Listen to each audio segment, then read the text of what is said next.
आज दिनांक 7 सितंबर 2020 नैतिक शिक्षा कक्षा 6 से 12 तक ऑनलाइन क्लास। पिछले दिन हमने अध्ययन किया था निर्णय करने की शक्ति पर। आज हम अध्ययन करेंगे, विचार करेंगे सामना करने की शक्ति पर। सामना करना, सामना किसका करना, किसका मुकाबला करना? दुश्मनों का। दुश्मन कौन है? दुख, क्रोध, ईर्ष्या, द्वेष, नफरत, लोभ, मोह, अहंकार आदि जितने भी गुण हैं, ये सब हमारे दुश्मन हैं। ये गुण दुर्गुण की श्रेणी में आते हैं। तो इनका सामना करना, सामना करने की शक्ति हम एक उदाहरण से समझेंगे। जैसे किसी के घर में कोई देहावसान हो गया, मृत्यु हो गई किसी की, दुख आ गया, बहुत बड़ा दुख है जीवन का। सबसे बड़ा दुख यही होता है। तो यहाँ पर हमको इस दुख का, इस बहुत बड़े दुख का सामना करना है। सामना करते हुए लोगों को समझाना है कि वो भी इस दुख का सामना करें, झेलने की शक्ति पैदा करें।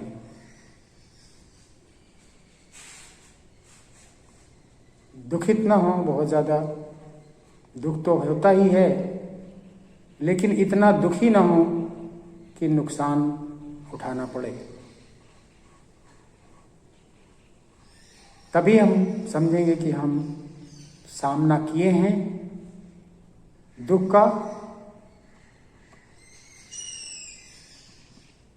लेकिन होता क्या है, प्रायः ये देखा जाता है कि दुखों का सामना करके ना करके हम लोगों का सामना करते हैं, लोगों से भिड़ जाते हैं, लड़ाई कर लेते हैं, झगड़ा कर लेते हैं, जो कि नहीं करना चाहिए।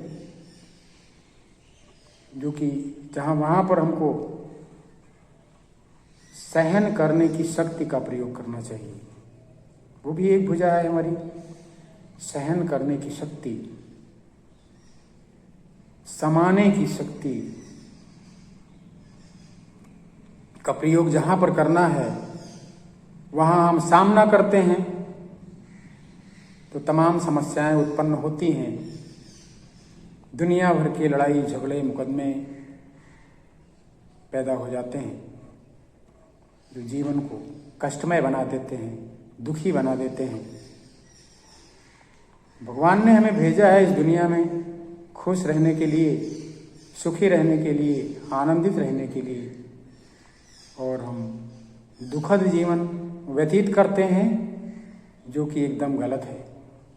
हमें ऐसा नहीं करना है। यह अच्छे आचरण के नियम के अंतर्गत, नैतिक शिक्षा के अंतर्गत आता है। हमें सामना करना है दुखों का, दुर्गुणों का, परेशानियों का। सामना करते हुए हमें अपने जीवन को सफल करना है, अपने जीवन को आगे बढ़ाना है। अच्छे आचरण का यही सिद्धांत है, यही नियम है, यही नैतिक शिक्षा बताती है, लोगों को समझाती है। नैतिक शिक्षा से हमें यही ज्ञान प्राप्त होता है, यही नॉलेज प्राप्त होती है कि हम दुखों का सामना करें, दुखों का सामना करते हुए खुश रहें और सुखी रहने का प्रयास करें। तो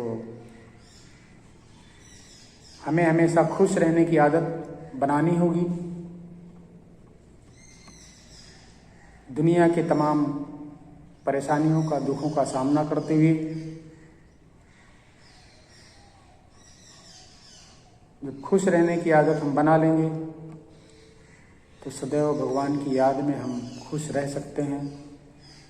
और भगवान की याद में जो रहता है वो दुखी भी नहीं होता, क्योंकि भगवान दुख नहीं देते हैं, वो सुख के सागर हैं। लोग कभी कभी कहते हैं कि भगवान ने दुख दिया है, भगवान कभी किसी को दुख नहीं देते हैं। दुख तो हमारा अपने कर्मों का प्रतिफल है जो हमें मिलता है, और सुख भी जो मिलता है, खुशी जो मिलती है, वो भी हमारे कर्मों का प्रतिफल है। तो हम ऐसे कर्म क्यों करें कि हमें दुख मिले?